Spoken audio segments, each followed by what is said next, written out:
په هلمند کې یو شمېر محصلین د دغه ولایت په خصوصي پوهنتونونو کې د لوړ فیسونو شکایت کوي، خو په هلمند کې د یو شمېر خصوصي پوهنتونونو مسؤلین وایي چې په دې وروستیو کلونو کې د محصلینو شمېر کم سوی او که چیرې لوړ فیسونه وانخلي نو د پوهنتونونو لګښتونه نشي پوره کولی.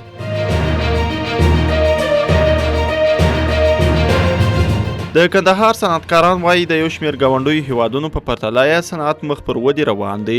دوی زیاتوي د تیر په پرتله یې صنعت ښه سوی چې د دغه ډول حالت د دوام په صورت کې به ډیر ژر له بهرنیو هیوادونو څخه د راواردېدونکو تولیداتو مخنیوی وسي.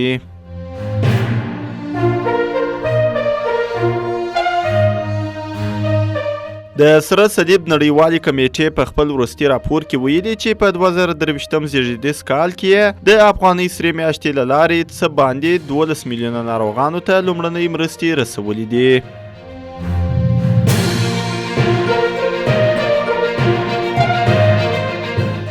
ایرلینډ پر وړاندې د ټیسټ لوبې لپاره افغان لوبډلې نوملړ اعلان کړ. د افغانستان کرکټ بورډ د ایرلینډ پر وړاندې د راتلونکي یوازینۍ ټیسټ لوبې لپاره د 14 کسیزې لوبډلې نوملړ اعلان کړ.